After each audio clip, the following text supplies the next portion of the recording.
Hello students, welcome back to my YouTube channel. I hope you all are doing well and happy new year to all of you. I hope you will get success in your life. So students, आज हम BPSE 144 की unit 4 को discuss करेंगे, political structures and process in India, Pakistan and Bangladesh. इस unit को start करने से पहले हम यूनिट 3 को रिकॉल कर लेते हैं, जिसमें हमने डाइवर्सिटी और प्लूरलिज्म के बारे में पढ़ा था कि भाई ये दोनों डिफरेंट टॉपिक्स हैं और इनका क्या रोल है हमारे साउथ एशिया में।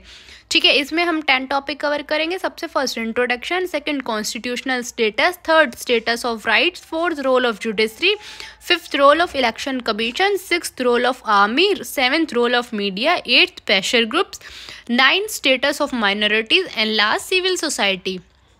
सबसे पहले हम इसके इंट्रोडक्शन की बात करते हैं। इसके इंट्रोडक्शन में बताया गया है कि जो हमारा कॉन्स्टिट्यूशन ऑफ इंडिया है, ठीक है, वो डिफाइन करता है कि हमारी जो भी पावर है वो सेंटर और स्टेट गवर्नमेंट के पास है। ठीक है, और जो हमारा पाकिस्तान है उसने एक फेडरल पार्लियामेंट्री रिपब्लिक सिस्टम को अपनाया है, जिसमें ज़्यादातर पावर उनकी मिलिट्री के पास है। ठीक है, और बांग्लादेश ने अपनाया है यूनिटरी पार्लियामेंट्री डेमोक्रेसी को। ठीक है, जिसमें पावर क्या है, गवर्नमेंट के पास है। ठीक है, नेक्स्ट टॉपिक है कॉन्स्टिट्यूशनल स्टेटस। देखो, जो हमारा कॉन्स्टिट्यूशनल स्टेटस है वो सबका रोल, सबकी रिस्पॉन्सिबिलिटी और पावर को डिफाइन करता है कि भाई किस गवर्नमेंट के पास कितनी पावर है, उसका क्या रोल है और उसकी क्या रिस्पॉन्सिबिलिटी है। ठीक है, तो हम सबसे पहले इंडिया के बारे में पढ़ते हैं। जो हमारा कॉन्स्टिट्यूशन है वो इफेक्ट में आया था 26 जनवरी 1950 में। ठीक है, तो देखो, जो हमारे सुप्रीम कोर्ट है, मतलब जो भी हमारी सुप्रीमेंसी है कॉन्स्टिट्यूशन की, वो सबसे क्या है, हाईएस्ट माना जाता है कि भाई जो हमारे कॉन्स्टिट्यूशन ने बोल दिया वो क्या है, सबके लिए फाइनल है। ठीक है, कि मतलब भाई वही होगा। ठीक है, और जो हमारा कॉन्स्टिट्यूशन है उनने क्या है कि हमारी जो पावर है वो सेंटर और स्टेट गवर्नमेंट में डिवाइड कर रखी है। इन दोनों का डिफरेंट रोल है और डिफरेंट रिस्पॉन्सिबिलिटी है। ठीक है, और हमारे कॉन्स्टिट्यूशन ने हमें क्या है, फंडामेंटल राइट्स दी गई हैं, जैसे right to equality, freedom of speech, freedom of religion. ठीक है, पाकिस्तान, देखो जो हमारा पाकिस्तान है उसने कॉन्स्टिट्यूशन को अडॉप्ट किया था 1973 में। ठीक है, उनका जो भी कॉन्स्टिट्यूशन है वो ज़्यादातर क्या है कि जो भी लॉज बनाता है वो उनकी जो मिलिट्री है वो क्या है, उनको लागू करती है। मतलब मिलिट्री का बहुत ज़्यादा रोल है वहाँ पे। जैसे हमारे में सेंटर और स्टेट का रोल है इंडिया में, वैसे ही पाकिस्तान में क्या है, मिलिट्री का बहुत ज़्यादा इन्वॉल्वमेंट है। ठीक है, इनका जो कॉन्स्टिट्यूशन है वो भी लोगों को क्या है कि फंडामेंटल राइट्स प्रोवाइड करता है, जैसे including equality before the law, freedom of speech, protection against discrimination. ठीक है, और जो हमारा बांग्लादेश है उसने अपना कॉन्स्टिट्यूशन अडॉप्ट किया था 1972 में, बट वो फोर्स में आया था 1973 में। ठीक है, एक लीगल डॉक्यूमेंट फ्रेमवर्क है उनके पास कि भाई हाँ जी, सारी चीज़ लीगली होंगी जो लॉ में लिखी हुई है। ठीक है, उन लोगों ने भी क्या है, इक्वालिटी प्रोवाइड की अपनी सिटीजन्स को। ठीक है, स्पीच के लिए फ्रीडम है उनको, असेंबली के लिए, प्रोटेक्शन अगेंस्ट डिस्क्रिमिनेशन है, जो कि बेसिक राइट्स हैं, सब लोग देते हैं। ठीक है, नेक्स्ट टॉपिक है स्टेटस ऑफ राइट्स। देखो भाई, किस किस कंट्री में किस किस को क्या क्या राइट्स मिलती हैं। जैसे सबसे फर्स्ट है इंडिया में, सबसे फर्स्ट क्या है, राइट टू इक्वालिटी, कि भाई सब लोगों को क्या है, इक्वल माना जाएगा, किसी के भी साथ कोई डिस्क्रिमिनेशन नहीं होगा। ठीक है, सबको इक्वली क्या है, फ्रीडम है। ठीक है, अगर किसी के भी साथ कुछ भी गलत हो रहा है तो क्या है कि वो उसके खिलाफ आवाज़ उठा सकते हैं। ठीक है, सबके पास फ्रीडम है भाई किसी भी रिलीजन को अपनाने की। ठीक है, एजुकेशन लेने की फ्रीडम, अपने कल्चर को अपनाने की फ्रीडम है। ठीक है, पाकिस्तान में देखो राइट टू इक्वालिटी है कि भाई सब लोग इक्वल हैं। ठीक है, फ्रीडम है उन लोगों को कि भाई कुछ भी बोल सकते हो, आप किसी भी चीज़ को आप फॉलो कर सकते हो, जैसा आपको अच्छा लगे वैसा कर सकते हो। भाई अगर आपके साथ कुछ भी बुरा हो रहा है तो आप क्या उसके खिलाफ आवाज़ उठा सकते हो। आप किसी भी रिलीजन को फॉलो कर सकते हो, आपके पास कल्चरल राइट्स हैं। ठीक है, राइट टू लाइफ है आपके पास, पर्सनल लिबर्टी है भाई।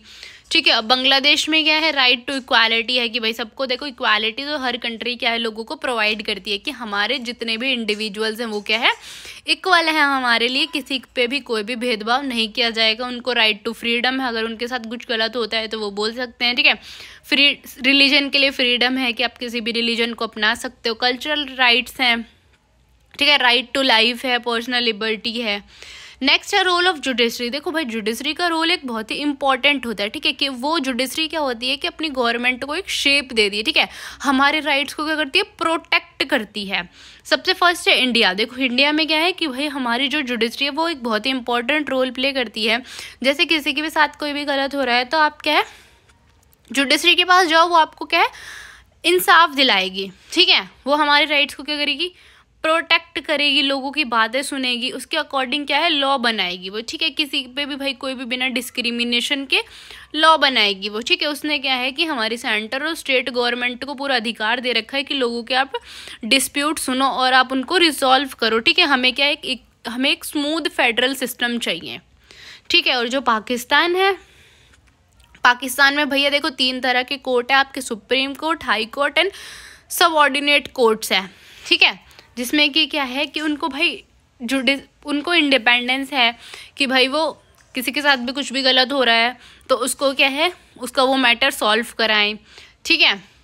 अगर भाई कोई भी भेदभाव हो रहा है, कुछ भी हो रहा है, तो सुप्रीम मतलब उनके जुडिशरी को पूरा अधिकार है, मतलब वो एक इंडिपेंडेंट बॉडी है कि वो क्या कर सकती है, फैसला सुना सकते हैं और सब लोगों को मानना पड़ेगा। अपने बांग्लादेश में क्या है, हाई कोर्ट है और लोअर कोर्ट है, ठीक है, और सुप्रीम कोर्ट भी है। वो क्या है, अपने डेमोक्रेसी को बनाए रखता है, ठीक है।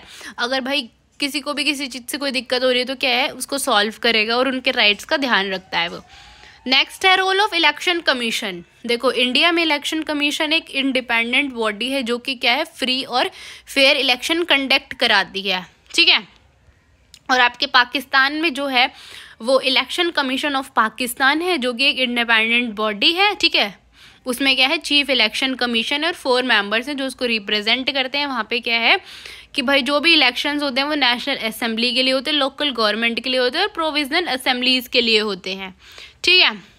और जो आपका बांग्लादेश है उसमें क्या है, इलेक्शन कमीशन ऑफ बांग्लादेश है जो कि आपका इंडिपेंडेंट है, ठीक है। उसमें चीफ इलेक्शन कमीशन होता है और कुछ अदर कमिश्नर्स होते हैं जो कि क्या करते हैं, इलेक्शंस को मैनेज करते हैं, वोटर्स को रजिस्टर करते हैं और जो भी कैंपेन्स वगैरह होते हैं उनको देखते हैं कि भाई ये कुछ गलत तो नहीं कर रहे, ठीक है।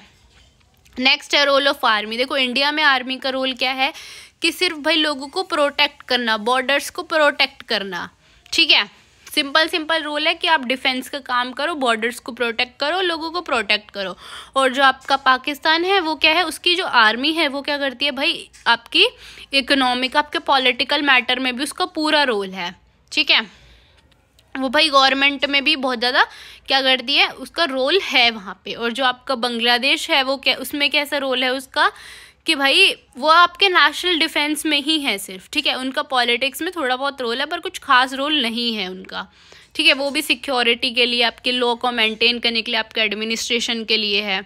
नेक्स्ट है रोल ऑफ मीडिया। देखो इंडिया में मीडिया का रोल क्या है कि भाई आप डेमोक्रेसी प्रोवाइड करो, लोगों को अवेयर करो, या फिर कोई भी घटना हो रही है तो आप वो आप लोगों को दिखाओ, ठीक है। पाकिस्तान में क्या है कि भाई एक डाइवर्स मीडिया इन्वायरमेंट है, ठीक है, जहाँ पे आप टीवी चैनल्स के थ्रू न्यूज़ जान सकते हो, न्यूज़पेपर्स के थ्रू और डिजिटल प्लेटफॉर्म के थ्रू। यहाँ पे जैसे कि आपको पता है कि आपके पाकिस्तान में मिलिट्री का ज़्यादा रोल है, तो जो मिलिट्री बोलेगी वही चीज़ें क्या है आपको दिखाई जाएंगी, ठीक है। लोगों को अवेयर करती है मीडिया।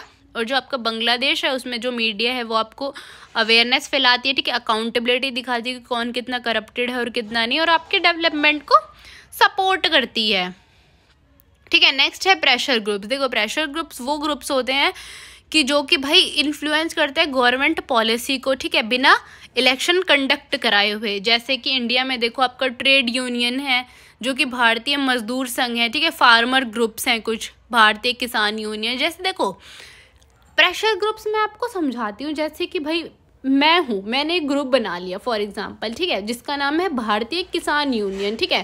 तो मतलब मेरे को चूज़ करने के लिए किसी इलेक्शंस की ज़रूरत नहीं है, मैंने खुद ही 10-15 लोगों को मिलके मैंने एक ग्रुप बनाया, ठीक है। और मैं क्या है लोगों के भले के लिए बात करूँगी, ठीक है, कि भाई एग्रीकल्चर में ये आना चाहिए, एग्रीकल्चर में ये नई टेक्नोलॉजी अपनानी चाहिए, ये पॉलिसी गवर्नमेंट को बनानी चाहिए। और मैं एक तरह से आपकी मीडिएटर बन जाऊँगी कि गवर्नमेंट तक आपकी बातें पहुँचाऊँगी और आप लोगों का साथ दूँगी, ठीक है। जैसे पाकिस्तान में है बिजनेस एंड ट्रेड ग्रुप्स, आपके रिलीजन ग्रुप्स हैं, ठीक है, सिविल सोसाइटी ऑर्गेनाइजेशन है जो कि आपके ह्यूमन राइट्स की बात करती हैं, ठीक है। और बांग्लादेश में आपके बिजनेस ग्रुप्स हैं, ट्रेड यूनियंस हैं, स्टूडेंट एंड यूथ मैनेजमेंट हैं, जो कि देखो ये सब चीज़ें आपको क्या है थोड़ा याद करनी पड़ेंगी, जिससे आपको क्या है कि आपका जो भी आंसर होगा वो थोड़ा अट्रैक्टिव लगेगा। जब आप बहुत सारी आप चीज़ें याद करके जाओगे तो ऑफकोर्स भाई जो भी आंसर शीट चेक करेगा उस पर अच्छा इंप्रेशन पड़ेगा कि हाँ जी बच्चा पढ़ के आया है। ठीक है, नेक्स्ट टॉपिक है स्टेटस ऑफ माइनॉरिटीज़। देखो इंडिया में जो मुस्लिम्स हैं वो 14.2% हैं। ठीक है, और जो आपके क्रिश्चियंस हैं वो 2.3 हैं, और जो सिख्स हैं वो आपके 1.7 है। देखो जैसे इंडिया है वो आपका एक हिंदुज़म नेशन है, तो वहाँ पे ऑफकोर्स हिंदूज़ की जो पॉपुलेशन है वो क्या होगी, ज़्यादा होगी। ठीक है, मुस्लिम्स की थोड़ी कम होगी। जो आपका पाकिस्तान है वहाँ पे क्या है, वो एक मुस्लिम नेशन है, तो वहाँ पे मुस्लिम्स ज़्यादा होंगे।